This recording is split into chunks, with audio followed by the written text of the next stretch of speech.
Welcome to the Horror Friendly Podcast. Hello, everyone, and welcome to another episode of the Horror Friendly Podcast, part of the You Run Podcast Network. My name is Katie, and I am joined by Chantelle. We haven't got Charlie this week, but we do have a very special guest. We have my brother, James. Hi, James. Hi. What an honor to be on my favorite podcast. Aww. Such a suck up. Never ever listen to any episode ever. Yeah. No, I'm a loyal listener. Yeah, we love the feedback. Yeah, we do get feedback from James occasionally, and it's good. It helps. I sounded sarcastic, but we actually legit do, because it's like helpful. I can't think of an example though. It's been a while, but yeah, come on, James, up you go. But yeah, I think he's been shocked at some of your scores recently, Tel. So I don't know what you're going to score this. Like, it feels like you have just been chaotic, man, with your scores. Yeah, it's been a bit of a weird one lately, to be fair. You've been on a weird one. Yeah, I really don't know. I feel like I just suddenly went, who likes horror anyway? Let's piss everyone off. Like, I don't know. Well, that's your opinion. That's what makes for good, having a long opinion. That's what makes everyone angry as they're driving along going, what the fuck is she talking about? Yeah, she already did the thing 3. You spooks. It's just afterwards when it's like, well, still haven't changed my mind, so I'm sticking with it. Like, sorry. You're just fully in your villain era right now. Yeah, I really am. But again, like, it's probably a good thing, James wasn't on some of them. Which ones have I pissed you off with most? Well, The Thing was bad. And Hereditary was bad as well. I forgot about The Thing. Those ones are probably the most heinous crimes against horror. Also, Wrong Turn, I thought, is an awful film. And you guys were really kind about it. And I was like, I know this film that they're talking about, and that film fucking sucks. You have to like 4 or something. Yeah, so I need to look back at that. They're the ones that spring to mind anyway. That's so funny. Yeah, we probably were, to be fair. It is that, isn't it? It's like, I always feel bad when it's something like The Thing where everyone raves about it. Yeah. And you still see it on like the top 20 films, and I'm just like, I don't get it. But I'm also aware I might be wrong because it's still making these lists, but I just don't get it. Explain it to me. Maybe he's giving more watches or something. It's just different. I mean, I will see what your opinion is on this, because I'm intrigued. I don't think ever watched this together, me and you. So no. Well, should we crack on with it, and then we can figure out what our first thoughts were? So this week we are covering the 1989 Friday the 13th Part 8. Jason Takes Manhattan. I love it. That wasn't the important part, what the number was. Okay, so Jason Vorhees gets on a cruise ship to Manhattan and begins a bloodbath. Furthermore, Reddy and her friends manage to escape his clutches, only to find themselves being stalked. I love that it says like gets on a cruise ship as if he just had a ticket and wandered on. He's just like, holiday time. Hey! That should have been it. Jason takes a holiday. Okay, James, as our guest, what were your first? Do you remember your first time watching this? What were your first thoughts? So the background of this is, when we were younger, I challenged Katie to watch all of the Friday the 13th films. And I was getting I think it was when I was at uni, and I was just getting texts from the trenches from her, just like, just watch Friday the 13th 6, this is what happens. And then one of the highlights of that was Jason Takes Manhattan. And so a few years later we watched it together.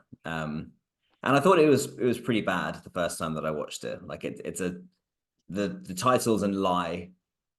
Like, he's barely in Manhattan, and so I wasn't a huge fan, but it's a funny film, and it's stupid, and it's quite a good one to talk about, because they try a lot of things that aren't him taking Manhattan, and so many of them work. Insane. That was, to be fair, that was my bit where I was like checking the time and I was like, they've only just hit Manhattan. It's like nearly over. Yeah. I forgot how much was on the boat. Go on then, Katie. Do you still have the text from Katie reviewing these? Because that would be amazing. It's probably a long time ago, so I don't think so. But no, a shame. We can make some mock-ups.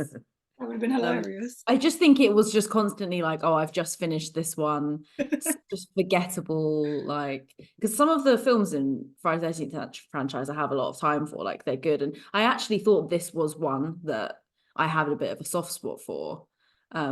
Just because it is just dumb but it's just like fun watching it, like with a couple of beers, like with mates or whatever. But actually watching it again, I felt very differently about it. But a lot of the films in this franchise, like, I do find they are just kind of fun, like Jason X, you know. And so I feel like that when he's in space, for anyone that isn't familiar. Yeah, I don't know. So my first thoughts of this were, that it was just fun. At least it was just not just kind of like they did start to get a bit stale, like 4 and 5 were kind of just getting a bit, it was just all the same. So it was quite funny, like having, okay, now he's just in fucking New York, like fine. So at the time watching it, I thought it was quite fun. But yeah, watching it now, I have a very different opinion on it. Yeah, I don't know. I'm kind of disappointed. I thought I would enjoy this, rewatching this a lot more than I did. But I still think it's quite, like, it is fun in the right environment.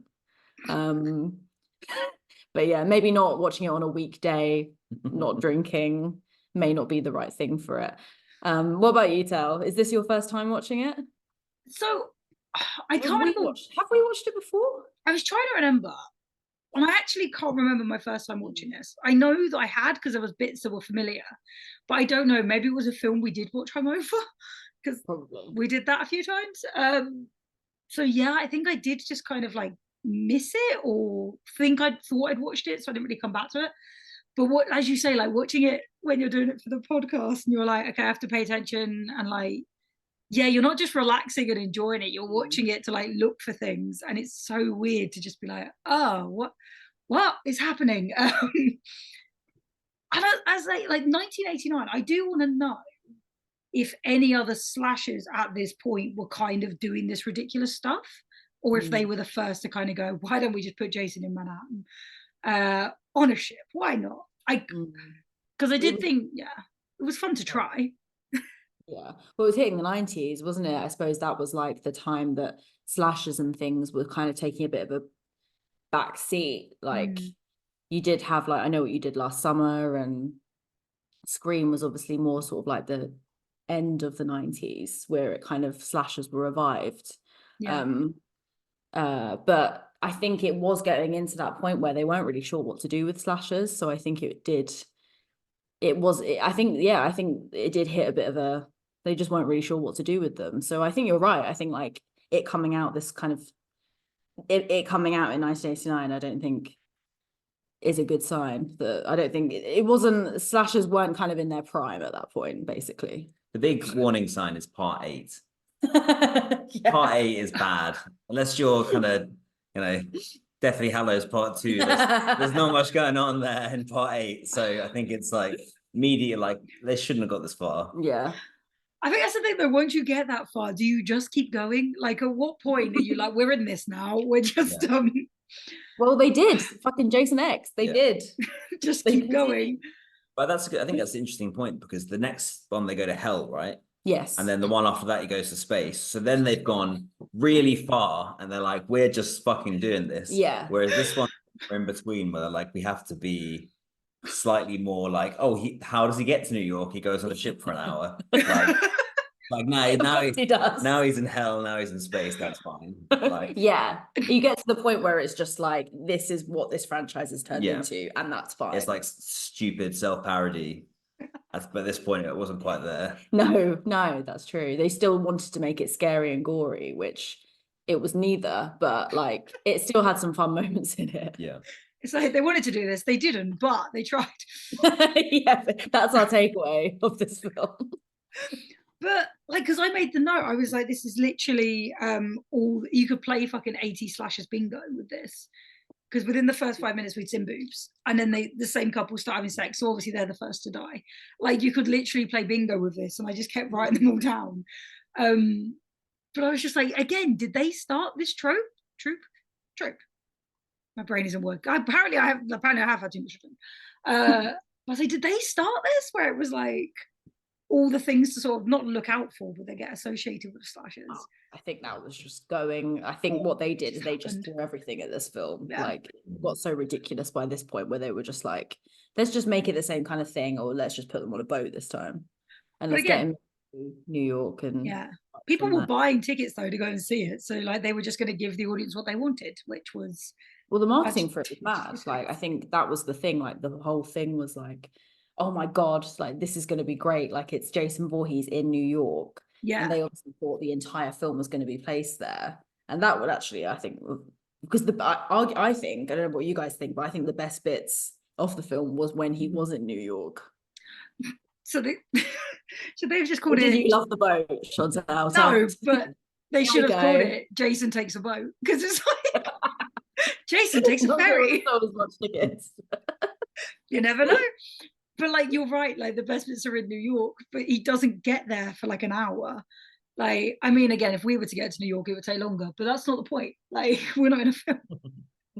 Could do one of those TikTok click things. But it's just funny because it's like the boat. I suppose the boat makes sense because the last we saw of Jason, he is underwater. Although as soon as we saw that bit again, all I could think of was that scuba dive. Like, we have to go snorkeling in that lake. I was like, I don't know if you know this, but there was like a couple that lived near, not where Camp Crystal Lake, maybe it was near where Camp Crystal Lake was filmed, like the first one, and they arranged for a scuba diver to take it down, like a dummy of Jason Voorhees, and have him chained up at the bottom of the lake. So when people go scuba diving, they'll like, or they go like swimming, they'll see him there. And I literally, that's all I could think about when I saw the beginning of it. And like, I fucking hate deep water anyway, like, fuck that. But like, seeing that at the same time, I just never would. Oh, it just sounds just horrendous. What a cruel thing to do, but also a great thing to do. But as we said, I think most people that sign up to do it know that he's down there. But we have a very fun idea to take Charlie and not tell her. Yes. The thing is, she still hasn't mentioned that from the other episode, so she still doesn't know this is a plan. So we now have a trend where it just says, "Don't tell Charlie." You never know. We're still waiting to get a text 6 months from now that just says, "You guys are cunts," and we haven't had it yet, so she hasn't heard. But we're going to have forgotten by the time she texts us and just be like, "Why are we cunts? What did we do?" You're probably right, but why? But what? Yeah, what did I do this time? So I've done so many cunty things this week. Which one is it? But yeah, no, like, as you say, Tell, like the classic opening of a horror film where like you got to kill off a couple first, and then obviously you see him chained down there. I mean, that's just kind of standard slasher shit, isn't it? Like, I mean, if only they dropped the anchor like 4 minutes later. Missed the electricity line. Well, me and James were saying earlier though, like, it is really weird that they were like about to have sex, and then like he just starts with this really dark story about a like little boy that drowned. Yeah, it's no like, one taught him. You're not good at this like dirty talk. So who taught you foreplay? That's not a. It's really not. Yeah, right. His like little tighty whities or whatever he's wearing. It's just like, you're really killing this, mate. Like, yeah, it's like, you didn't actually want to get laid tonight, did you? What are you? It's so weird. Like, I'll protect you, will you? Like, no. Because he actually freezes. She just fucks off, doesn't she? Like, when he's attacked by Jason, she just runs away. Out, like, see you, mate. Like, absolutely no help or support whatsoever. She just gives up, man. Like, he so slowly lowers that thing down to kill her, and she's just like, for like 10 minutes. It's like, just roll out the fucking way, man. I didn't think that. I was like, you could have done something, like anything, like. But it is like, what is it? Fight, flight, or freeze? And she was flight, and he was freeze. Neither of them had fight in them at all. Ran away too. It's stupid. I think they could have jumped in the water and swum away extremely. or got electrocuted. Well, this is the thing with Jason, like he obviously always manages to find you, but he does it in his own time. Yeah. So you could he takes his time with it. But yeah, I mean, I don't know what he is in this film though. It's all very confusing. Like, is he a supernatural thing? Yeah. I'd say yes, because he got killed so many, like he got shot at and nothing. That's very true, actually. Yeah, of course. But what kind of annoys me is he literally gets revived in the water by electricity, which don't fucking mix. Oh yeah. But it's enough to revive him. And then at the end he drowns. And I'm like, I'm sorry, bitch, what? Like logic. There's no logic there. Like, he can kind of like magically transport himself too. Like, he just kind of teleports around, but then when he, not to skip too much ahead, but when he does eventually get on the boat, he just kind of appears in the water, which implies that he swims, which is a really funny image. Like, how does he swim? Jason doing a little breaststroke. Yeah, just like doing kind of like a. So it turns out he doesn't. And he must be really quick because he's got into the skilled swimmer. Yeah, it's like Michael Phelps. Turns out he actually doesn't drown. He just sleeps underwater, and that's what actually woke him up. But he was just maybe he was just holding on to the bottom of the boat, and they were like, didn't realize he was there, and he was just holding his breath for a really long time. Really long time. It makes no fucking sense. I know it's a slasher; it doesn't have to make sense, but there has to make a little bit of sense. How did he get to New York? Doesn't it? How did he get? Funny that you mentioned about how he gets like electrocuted underwater. I completely forgot about that bit, and like that's a totally normal thing that happens. It would literally kill you, like, and if your corpse got electrocuted underwater, it wouldn't bring you back. Well, yeah. To James's point though, like when he does just manage to get like find on the dance floor when he attacks that girl and then eventually kills her. Like she looks at each angle and he's just suddenly there. Yeah. So it must be implied that he's like some sort of supernatural thing. Mm. But I mean, I say this about every single slasher, but I always find it scarier when like it's just a guy. Yeah. I think that's so cool. Like that's much cooler. And I know at this point you can't really argue it because it's gone down such a silly route. But this is the thing that kind of like one of the things that throws it away for me, because it's like, oh, it's a bit of a shit because it's just more fun that it's a guy, because Kane Hodder himself is like scary, built like a brick shit house, like the guy that plays Jason. Yeah. He's huge. And he's quite a scary Jason Voorhees. Like I think he looks quite good. He's one of the better looking, I think, Jason's as part of the franchise. And it's just a shame that he was part of this one, I think. But like, well, maybe it isn't a shame. I mean, you do see a lot of Jason in this film, and there are some parts where he does look great. So I don't know. On him being a good-looking Jason, that is like, let's say, like Jason is self-aware, if nothing else, because when he gets to New York, he sees the hockey mask thing, and he thinks I don't know if he thinks it's himself or if he just thinks he's going to blend in. I'm not really sure, but I thought that was quite funny. He looks into the camera. Yeah, it's an insane thing. He turns over his shoulder and looks directly down the lens of the camera. Like, that's me, guys. I'm famous. Hey, honey, don't look at the camera. It's like the #1 rule of being an actor in a film. Kane, play it cool. But then when he meets the teenagers and he wants to scare them, he just picks his mask up because he's like, this is horrific. So like he's very self-aware that he's ugly. He's aware of his looks, yes. Yeah. So yeah. Although so also, I went a bit of tangent there about Kane Hodder, but no, it's fine. You call him hot. That's fine. Although apparently he did say though that he loved filming in New York because like loads of crowds of people were like waiting and watching the filming, so he never wanted to take the mask off because he didn't want to ruin the illusion. I was like, that's pretty cool. That is very fun. Yeah. And it is fun with him because he's a stuntman as well. So obviously everything that he does is all him. And, you know, when he like smashes through that glass when they're in the, it's the video of from our teaser on Instagram, if you haven't seen it, but when he just literally walks through that glass, like that is Kane Hodder doing it. And all of that kind of stuff is quite fun because it is all him. And, you know, he makes a good Jason, but I think maybe one of the scarier ones would have been better for Kane, but I don't know. I also kind of love that he was in this one as well. I don't know. I'm torn. Well, because I'll stop talking in a second. I did see a fact as well that so the big guy that approaches Jason and gets thrown into the mirror, so that is someone else who played Jason in Freddy versus Jason, called Ken Kirzinger. So who's also an actor and a stuntman. So I feel like if you're over 7 feet tall, you're just naturally gonna have to be a stuntman because you're gonna be playing these roles in your life. Well, that's like the theme of all these slashers. Like, I swear it's every like villain is like a wrestler or a huge stuntman or something, you know, like That's tons of them out there. There's a lot of like jobs available for if you just want to be in a shitty slasher. I mean, I know they don't really exist much anymore, but no, but I'm only half kidding. I was like, honestly, if you're over 6'5", 7 foot, I honestly think you could get a job as an actor for those roles. Because again, like if they need, like you say, wrestlers or something, they need people who look the part. Stuntmen are normally, I say normally, they do have to match the actors, but for roles like this where they're in a mask, it's fucking great. But I just love that they were bringing back other Jasons to be like, yeah, come play it, come to just funny roles. That's kind of like predicting the future, because I think Freddy versus Jason hasn't been out yet, so that's true, actually. So it's like, oh, they know who they're going to get for the next, not the next, but or he auditioned and they were like, hey, let's just keep you just in case Kane Hodder wants a day off.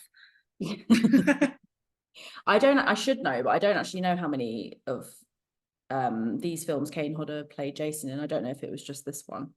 But he's also Victor Crowley in Hatchet, which obviously we're covering with Check the Candy. So Kane Hodder will make another appearance on our podcast soon. But anyway, I went on a Kane Hodder tangent there. I mean, should we get into some of the characters of that aren't Jason? That aren't Jason, yeah. Let's steer away from Jason. Yes. Who do you want to go with first? Let's get all their names as we do. Let's get their names. I mean, you had some thoughts on the teacher. Rennie's like weird guardian head teacher person. I guess like my thought of the characters was that each person just has one defining characteristic, and they really kind of go to town on that. So the teacher's like strict father figure. Then Rennie or Renee or whatever is kind of just scared.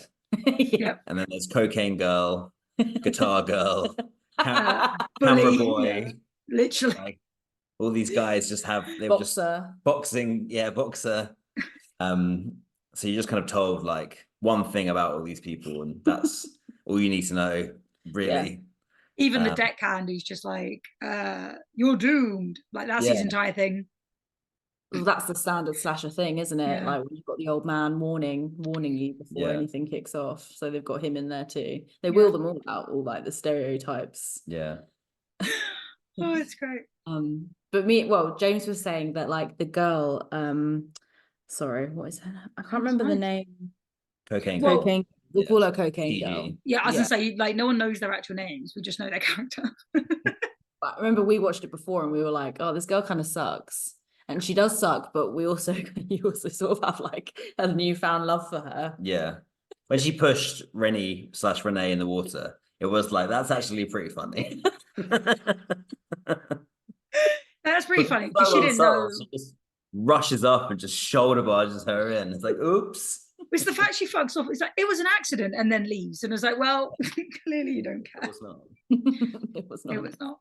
She was an interesting one because just fucking, again, there's always that one like bully popular girl, isn't there? And it's like, oh, you're gonna die because you're blonde. So but like trying to seduce the teacher, I was like, if you've got that, like put that much effort into like seducing the teacher and getting the camera boy there, just do the fucking homework. Like it would have taken less time than setting all this up.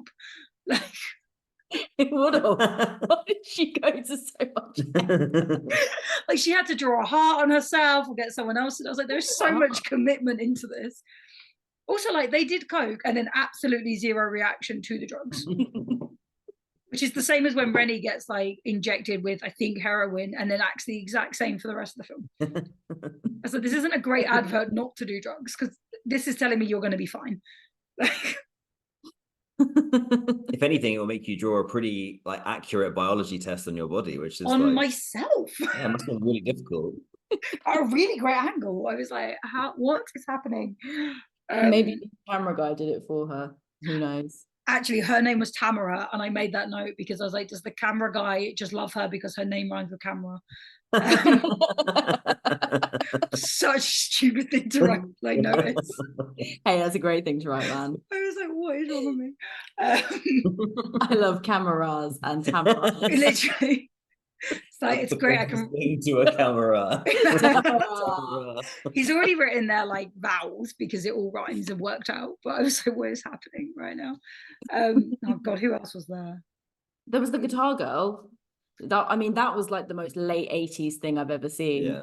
And like somehow she's like, oh, it sounds great from down here. And then just does like her guitar solo. It's like, this is so 1989. Like, I don't know how else to elaborate on that, but it just couldn't have been filmed any other time. But also, wasn't this like meant to be like a senior school trip? Why are there like 10 students? Like and as you say, each student had a characteristic, had like a typical clique, but they had no friends in that clique because they were the only ones. So it's like, what's going on? Why are there only 10 kids on this entire ship? What's happening? Yeah, I don't know if that was to do with like budget. Maybe. But it was weird. Like you could, and then there was like that really, what was it when the two girls see like that really handsome deckhand guy, and then you just never see him again for the rest of the film. Like, oh, handsome guy, 2:00, and then he just never appears again. That's so true. I forgot about him. Did he just die? He just survived. He's on that boat chilling, man. He actually took Jason to Manhattan. That's how we got there. Yeah, they successfully arrived in Manhattan. Yes, it worked for me. He's like, I've got shit to do. I get paid in Manhattan. I'm taking the boat. Yeah, no, the teacher was fucking like, as in the male teacher, guardian. Yeah, what the fuck? He was on the boat, on the rowboat. He pissed me off more than anything because it was like, are you going to get us to New York? I was like, you're not even helping. You're doing nothing. And then he got there and still insulted his students. I was like, fuck off. Yeah, it was odd. He was just a power trip, absolute walking power trip, gonna bully children. He was weird. He kind of got seduced by Cocaine Girl, and then because he was kissing, like he was sort of he wasn't he could have absolutely just said no and walked out the door. It's when he's like, stop taking your clothes off. No. Stop doing that. Like, just leave. What do you think you're doing? When Rennie gets out comes back in, he's like, good God. It's the worst. It just reminded me of like, great Scott. It was like, proper, like theatrical, terrible acting. Oh, good. But it was like, even the female teacher, I can't remember her fucking name, but like she was supposed to be like, oh, I'm looking out for you. And I was like, what teacher has this relationship with a kid? Like, I'm going to give you a lift and buy you a gift. And then later on, she's like, have you never thought to learn to swim? I was like, she just got pulled out of the water. Give her 3 seconds to get her breath before you start like psychoanalyzing. It's so critical, isn't it? Wow, you do badly in that situation. You could have done a lot better, to be honest. It's like, so what did we learn? Right, no, we're gonna take 5 minutes. I think with the Charles, I think is the name of the strict teacher from memory. I think with him, they hint at like he's actually all right in like the first section of the film. They're like, oh, he's strict, but he just cares about her or something. Yeah. But then they really abandon that very quickly. Yes. And just reveal him to be bad in every single possible way. Yeah. And so a more interesting thing would be if he was like, you know, he's strict because he cares about her, wants her to be safe. But actually it just reveals that, you know, later in the film, he like throws her in a lake and, you know. Just tried to drown her. Like, was that after her parents died? Was he just like, I can't deal with the responsibility and like threw her in a lake? Like, what happened? And then he changed his mind? It wasn't really clear, like, how he, I don't really know, because was that flashback to do with, I assume her parents had already died at that point, but like it's kind of harsh. Like her parents have just died, and then he's just like, swim. Yeah. Do it. Get in the dirty water. And You'll then love it. she's actually in the lake, and he's like, do it, swim. Like, I don't know how to fucking swim. You need to teach me. This is the point. I don't know how to do this. You can't just say just drive. If you don't know how to drive. Just do it, man. It's like the captain with the boat, and he's like, you're now in charge of an entire boat. Just do it. Why is no one actually teaching these teenagers how to do anything? Yeah, that captain and that guy's Yeah. the father-son relationship was also just really pointless. Was that just so we felt like we were like, oh, at least she has someone who understands, because they've both got bad parents? Maybe, yeah. I mean, yeah, he was the love interest and like the final guy, I guess. But like, I mean, the relationship, like, why did he have to be related to the captain? I have no idea. What like advantage was that on this film? Like, just so Charles could be like, so gutted when he couldn't learn how to do the boat. He was just like crestfallen. We didn't like signal the horn before they left. Yeah. No. But didn't like, nicely, but like, why don't you use the horn just straight away? Well, you're wrong. You're clearly a failure. Like that. Nice. Yeah, but like, just chill out, man. Like, it's fine. But no, I don't really understand why they put that in there. I guess it's just to kind of have another little plot. But it was just so Charles could be like, shout at him, be like, "You're a captain's son. How do you not know this?" You're like, what? So that also could not have been in there very easily. Like, what? But again, it's again stupid because it's like, sorry, I just like jump back and forth. It was when they did the flashback to her like drowning, and he was like, "Oh, but I saved you," and I was like, "Yes, but you also tried to drown her. Like, you don't get points. You don't get points for being the hero here." What is happening? I saved you. This is my impression of Charles from Case and Takes Manhattan. Stop. What are you doing? Oh, what was your favorite kill on the boat? Oh God, I quite like the Sauna one. I thought that was actually quite savage. Yeah, I would like to have seen more gore, but again, I don't know if that was down to budget or whatever. But I actually thought like the aftermath of that was quite cool.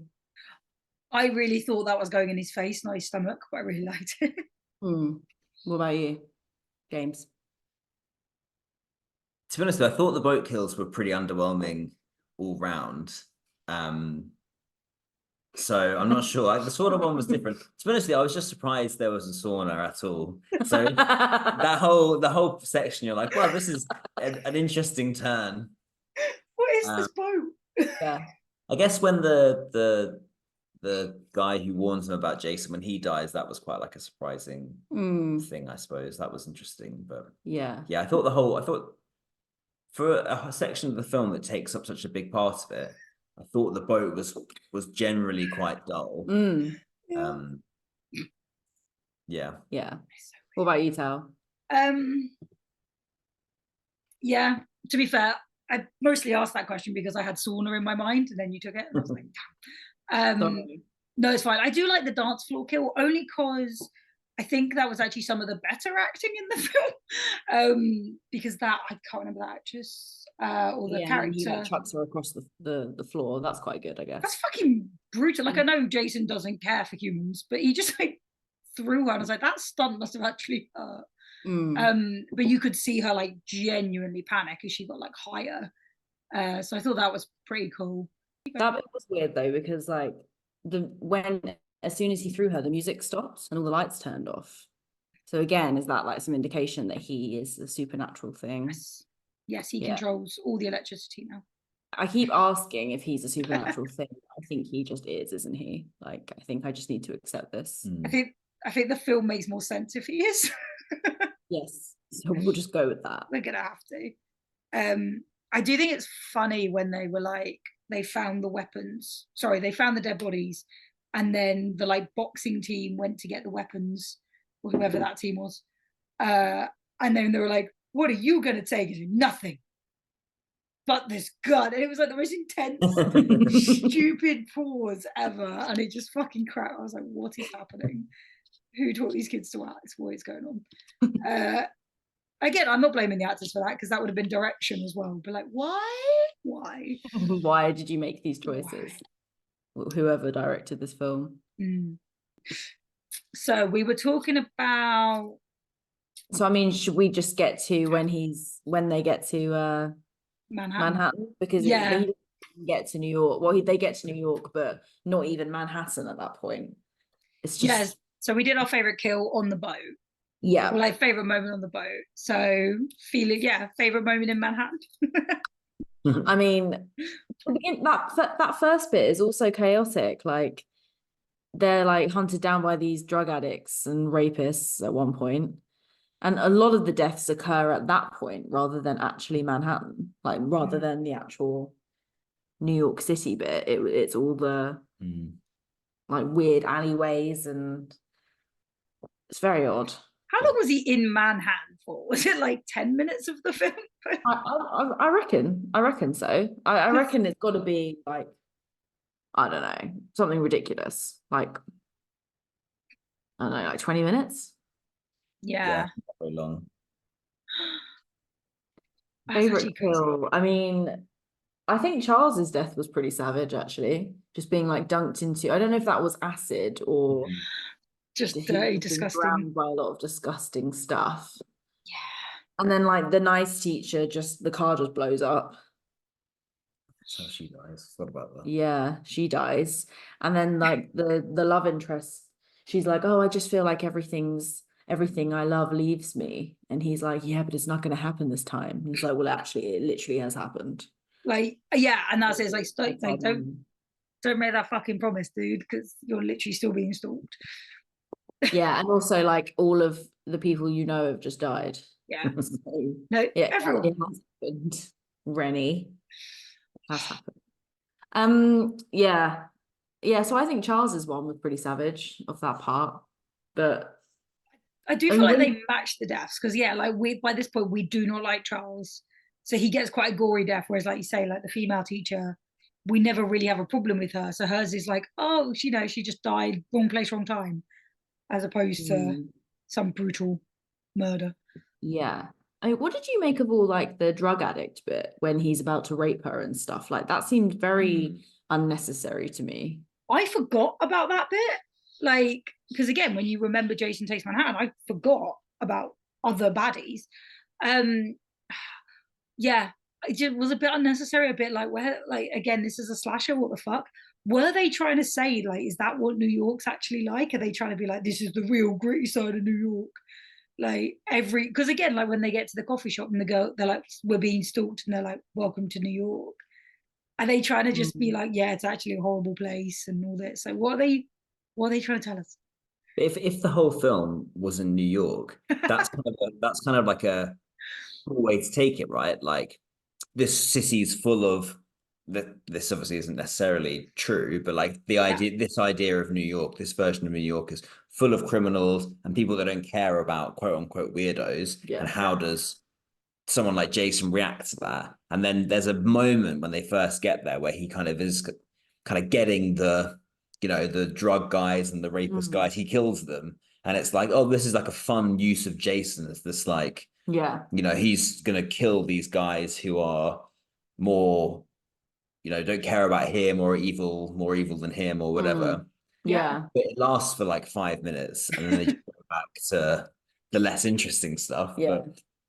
But that's like true. That whole section when they actually do go to Manhattan and he's on the underground and Times Square and that sort of stuff is by far and away like the best stuff in the whole film. Yeah, I agree. Because that's kind of what you're here for, isn't it? Yeah. Like that's what you want. I kind of love him on the underground because it is just, as you say, like everyone just like, as a weirdo in a hockey mask. Like no one seems fazed until he kind of gets closer and they realize he is actually trying to kill. But even then, they don't really react. It's like, but and that's why having him go to Manhattan or a big city is a fun idea because you can do those sort of like jokes and but they just don't do it for long enough. And the most of it's in a sewer or in a dock or on a boat, and it's like, okay, well, why?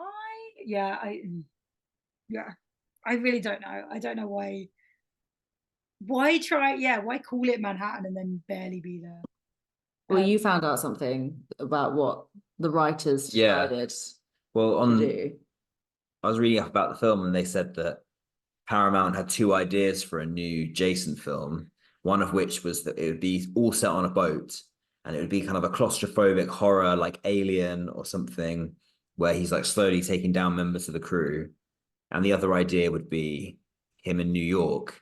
And the director talked about they had these ideas of like he'd be on the Statue of Liberty and he would be doing all of this stuff. And then they ended up kind of, I guess, just like doing both of those ideas to not the full extent in which they can be done. So stupid. Like, they could have just made that two separate films. Yeah, especially if they were going to make several more anyway. Yeah. But I think I've said this about a few films recently. Is like a lot of films do try and do that. They almost try and do too much. Like they've obviously got two ideas that could have been a whole film, and they're trying to give us loads of backstory about these random characters. And this random uncle that is somehow involved.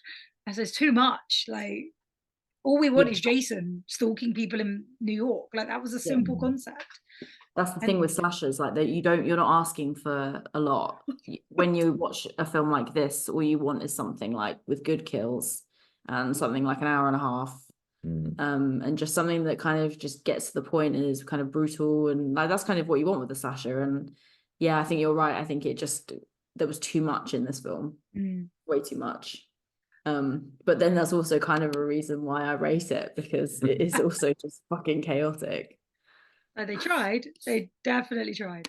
But it's like one of the most chaotic. I forgot the guy's name. I even had the cast open, but then I switched it. Was it Julius? The boxer? Yeah, the boxer guy. I'm sure it began in a J, but I'll get it wrong. Yeah, it's Julius. But again, like how he dies by boxing. So again, completely relevant to his character, because that was all we knew him for. But also like, I don't know how to word it, but he just seems, we came across it in February because it was Black History Month, and I cannot remember her name, but someone we follow on the Instagram was doing lots of history, and it was about spooks, which is why we changed the name, because a spook in a film actually refers to like the stereotypical Black character who's like overreacting and like easily scared and freaking out. And as soon as he came on and started doing that, I was like, he is the epitome of what she was describing. And I'll try and find the video for the Instagram because it was really interesting. I think we did share at the time, but I can share it again. But I could just, every time he was on screen, it was almost that like the Black actor having to act Black because he was just trying to fit that stereotype in that role. Even to the point that his death was like, this kid is supposed to be like this boxer undefeated. He goes like for 2 minutes and he's out of breath to the point he's collapsing. Although admittedly he has just paddled for I don't know how long because the adults in the boats refuse to help. Jason. And I guess when like if you're fighting someone that just there's absolutely nothing going on with the other person and they're just not reacting at all, you're going to be fucking knackered. And like all of his wrists, like his knuckles were bloody. Like he did paddle for like a day as well. So but I don't know, it was just I don't know, I just feel like he was done dirty in that death of like his literal head being knocked off. I said, what? It's like Killer Clowns all over again. Killer Clowns all over again, knock my block off. It was. Oh, it's happening. Poor guy. So he deserved better than that. It was just justice for Julius. Justice for Julius. Yeah. I think Julius would have been quite a good final guy, actually. Yeah. He would be quite a cool one because he at least has something different about him. Like he had a bit more of a personality. So I think he would have been better to be with, I guess, Rennie, like the final people to survive. Because we didn't think he was going to survive. Yeah, Rennie will come. Yeah. Because that was it. He appeared in the lifeboat and was like, because they didn't think he was alive. And he was like, if I can survive, you can survive. So he was kind of like the hype man for the group. Like, come on, we can fucking survive. We can do this. Yeah. But then, Rennie, as a final girl. She's not the best, is she? She's not the greatest out there. She's got a lot of trauma from her past. From drowning. And so that's what I was trying to make sense of, is when she was seeing all these visions of Jason, which also happens in on the boat, when they're in New York, when they're in Manhattan, like didn't really understand the relevance of that. Really, again, it didn't really need to be done. Again, it was just too much, like all this childhood trauma, and it was just pointless to me. And the fact that they were just like, she was seeing Jason everywhere. It was confusing. I didn't get that it was. I thought that maybe Jason had changed into a child or something at one point, or it wasn't straightforward. No, I thought it was going to be that like she lost her little brother or something.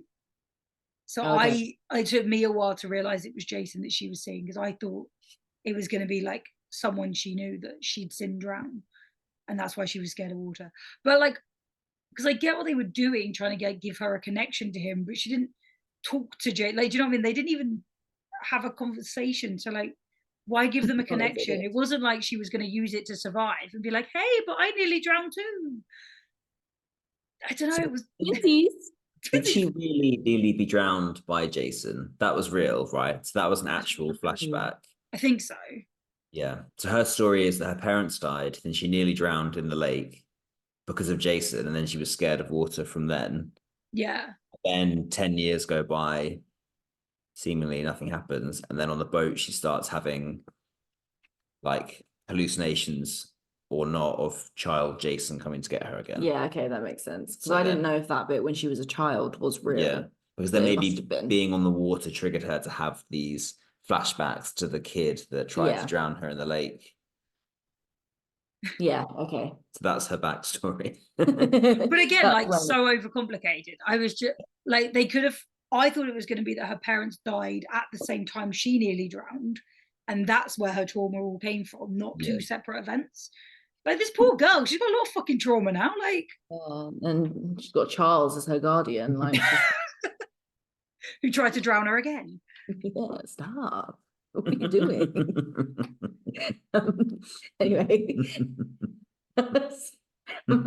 forever will be proud of that impression. So we've got Freddy Krueger and Charles from Jason Takes Manhattan. The big two horror characters. I was gonna say, who's worse at this point, Jason or fucking Charles? Charles. I fucking hate Charles. Yeah. Jason all the way. Yeah. I don't know. Too much.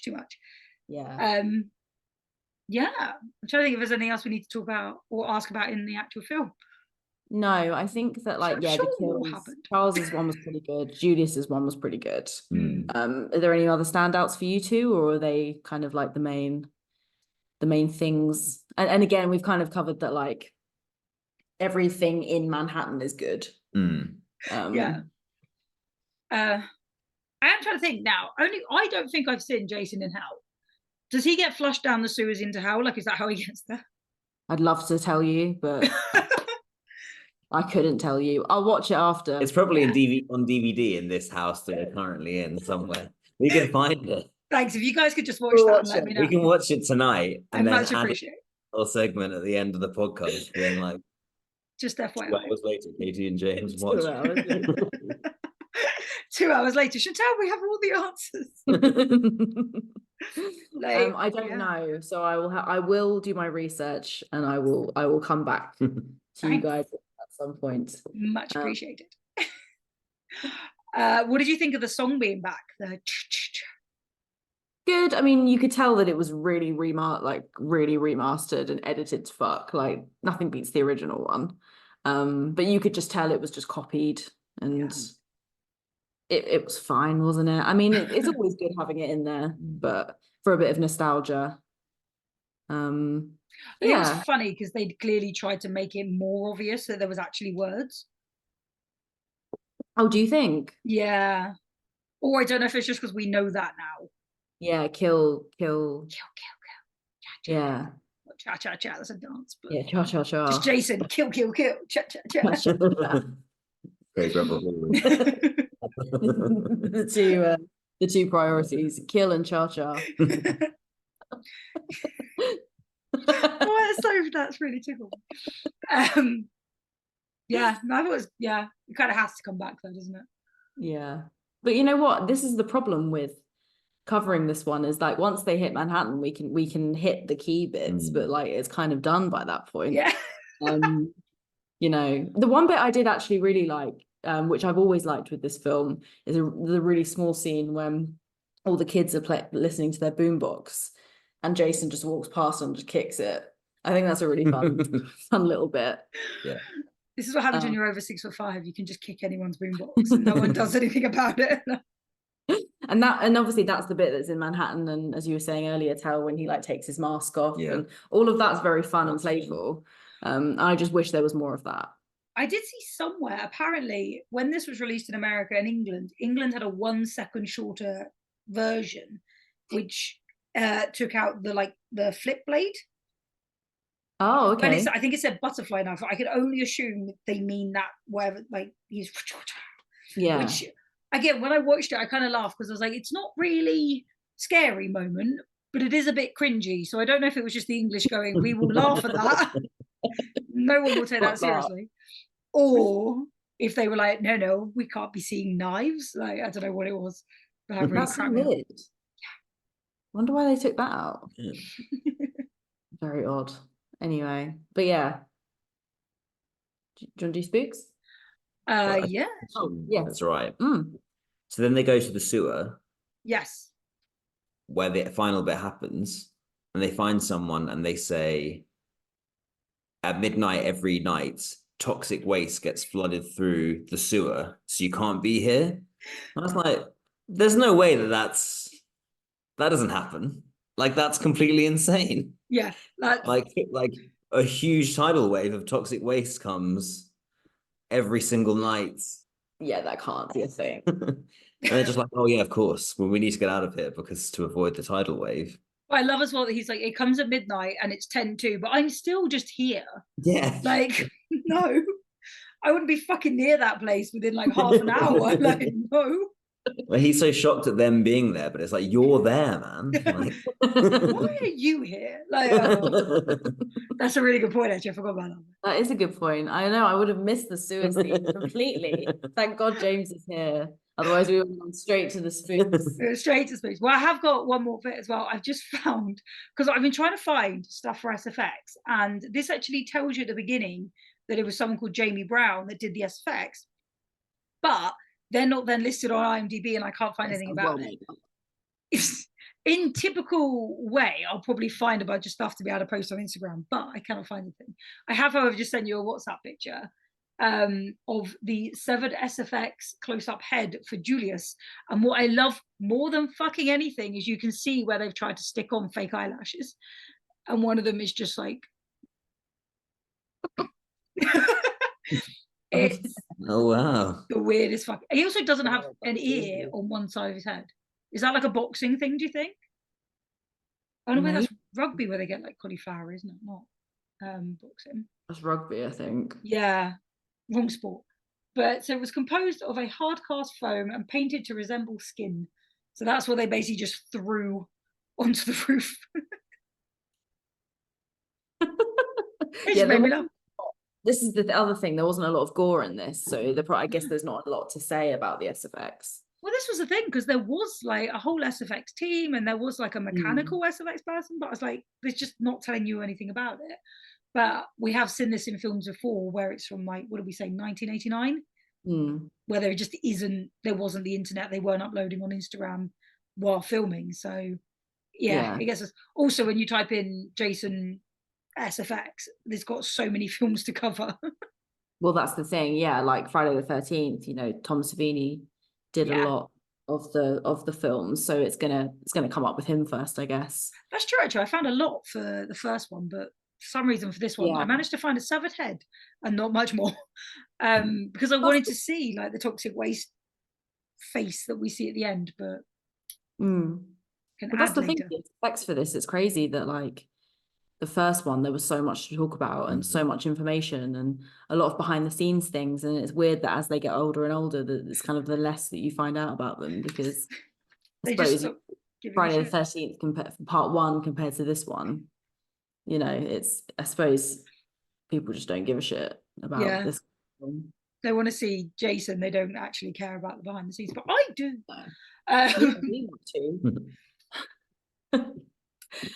Okay, so spooky scenes. Tell, I will come to you first. What was your favorite spooky scene of Jason Takes Manhattan. And how many spookies are you giving Jason Takes Manhattan out of 5? I am gonna, oh God, favourite spooky scene. I know this always throws us off, this question. Because there's not, I think for this one, there's not many great moments to choose from.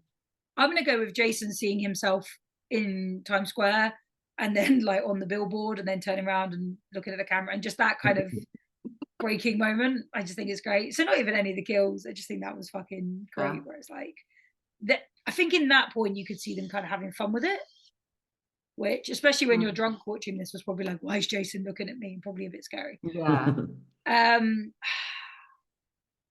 Here to break some hearts. I think I'm going to give this a 2.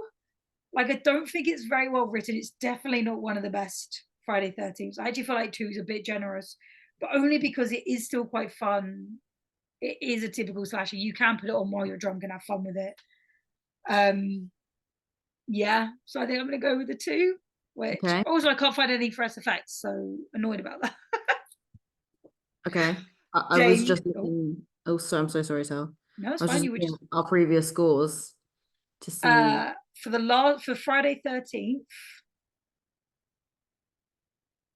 Fuck. You gave it a 3 and I gave it a 3.5. Okay. And then I'm just being clear that you gave 2.5 spookies. You gave Hereditary 2.5. So Hereditary is half. You're right, actually. I should give this 1.5 because it's. Actually, I should give this a 3. It's better than Hereditary. Fuck you. Fuck you. Don't try and upset me. Oh, I'm sorry. James, over to you. What was your favourite spooky moment and what are you giving it spookies out of 5? So in terms of spooky moment, I think the best kill of the film by far is one that which you actually kind of described as problematic, but I'll stick with it anyway. And it's Julius's head being punched off and landing in a bin. Like, it is the most visually memorable thing, because I think, as I kind of said earlier, I think lots of the kills, especially on the boat, are quite boring. It's just kind of Jason bashing them over the head most of the time. They die really easy. Yeah. That was actually inventive, I think, that one. And in terms of out of 5, it's out of 5, right? Yeah.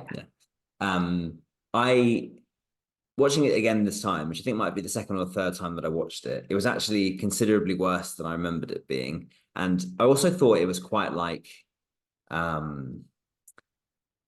the camera movements were quite like creepy, and it was almost felt like in that way, like much more, what is this? This is all a bit odd.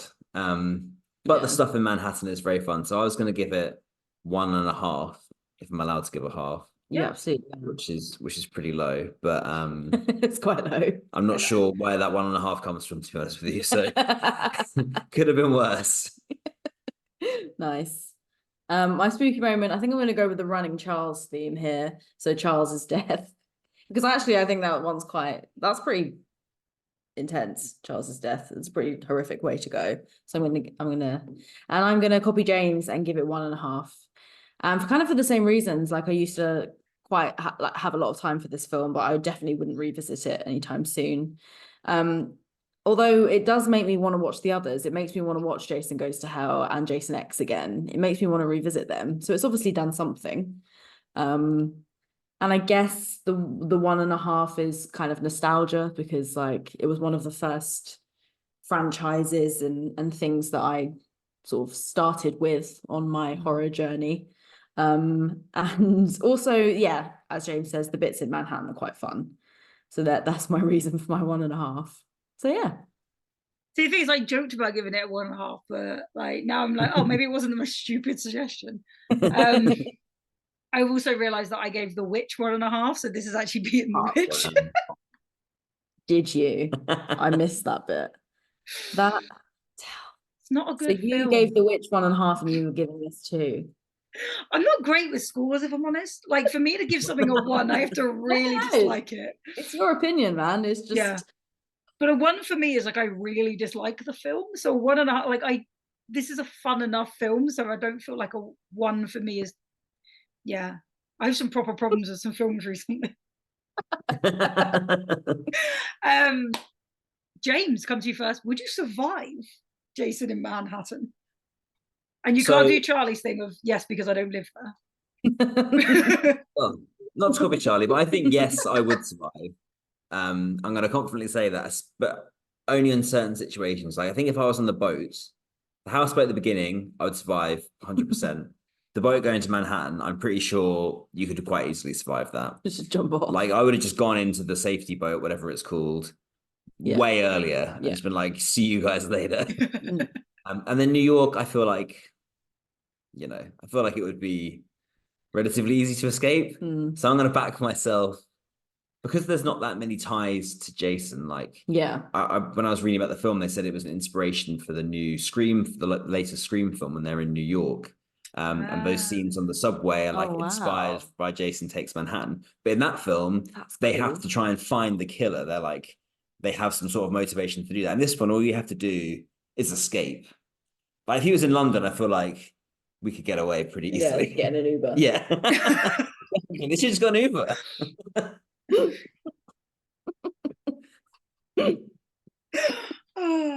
How did you escape? I just got a taxi. That's fine. It's quite easy, actually. I had a lovely day. Yeah. What about you, Katie? Would you survive? I'm gonna say I would this time. I never do, but yeah, like when they were wandering around and they turned around and they saw him, because when you think it's the end, but then you see Jason like dripping wet and all of that. That's at that point I would have just been like taxi, and then at least because he's walking, and I know he's supernatural, none of it makes sense, but at least I'm in a car and I'm relatively safe at that point in my life. So I'm gonna say yes, because I think that you can. I think there's a way with this one, and I don't normally say yes, but even me, I think I would this time, and I wouldn't be in a fucking sewer where like you have to fucking have 10 minutes before you're about to like have the most painful death of all time. Just like wouldn't be there. What about you, Tal? I'm gonna say yes, but You're surviving. wait. But as you said, it's much easier if he's just a man. If he is actually this weird supernatural thing, then like if you get in a taxi, is he just going to suddenly become your driver? Like, how is this supernatural shit working? That would be really good. Yeah. just wait for you to pay your fare or he'll kill you. Like, but I also feel like, again, the way they're portraying New York is that everyone's violent. You're going to get stabbed. The waitress in the cafe is like, you're going to die, accept it. Like, and it's also America. They've got guns everywhere. Although I do know the bullets were working. But I also think if somebody realized that he was this murdering psychopath, the taxi man might just drive over him. Just run him over. Like, I feel like there's options. There's also like as my maths is terrible, it's probably like 1 billion people in New York and one him. So, the odds are good. I feel like he would get distracted really easily. Start killing other people. So I mean, we're not very good for the other people, but for you personally, which is the question, you might kill like hundreds of others. But we would be able to get away. Yeah, it's really dark, but like he only wants to kill teenagers.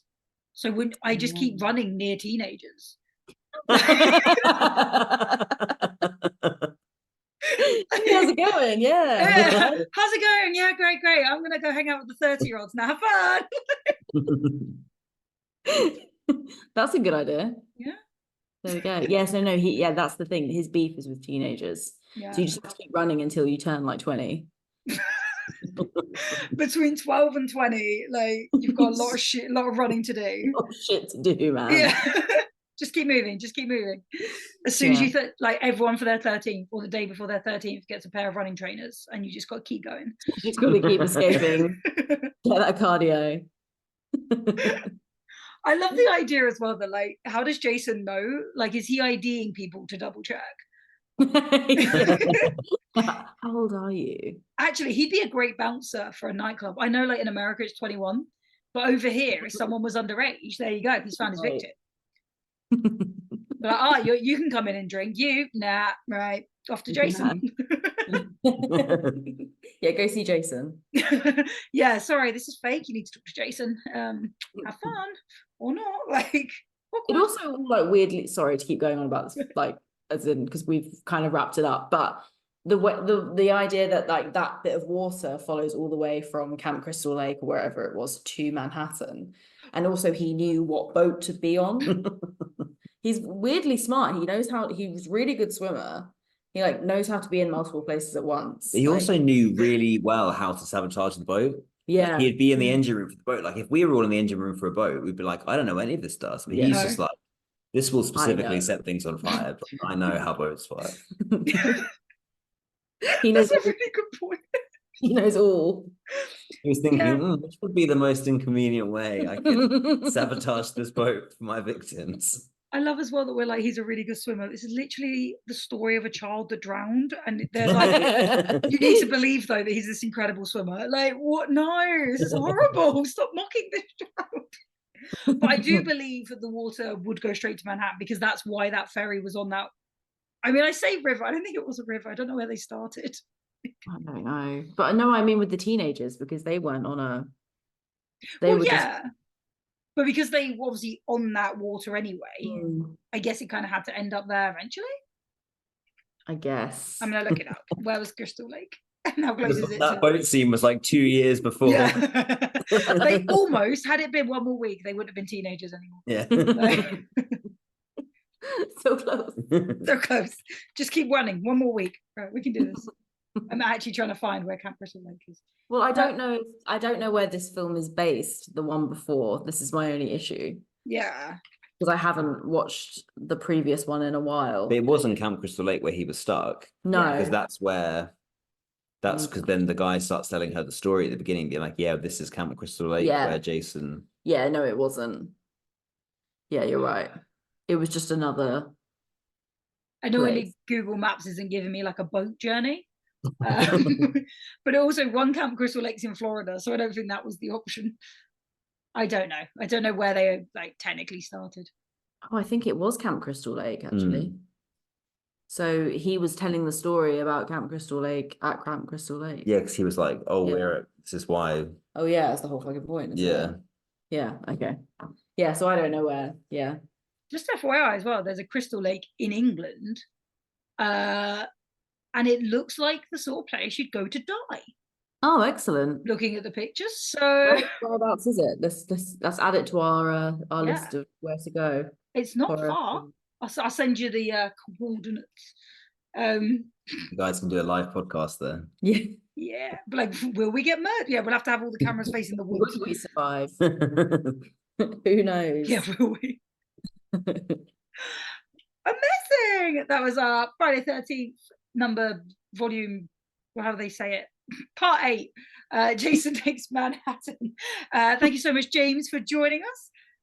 If you want to check out what we've got coming up next, follow us on all the socials. Check us out on YouTube. You can see us talking, which is more hilarious because you'll realize how much I look at the second screen while we're talking, because that's where all my notes are. And until then, bye. Bye. Do you want to say it, James? Don't die. We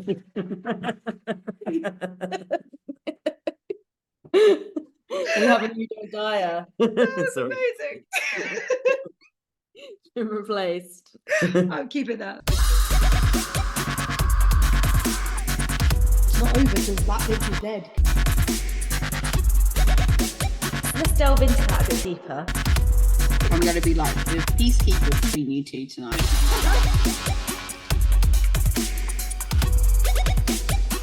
Yeah, fuck with the original. Yeah, don't fuck with the original.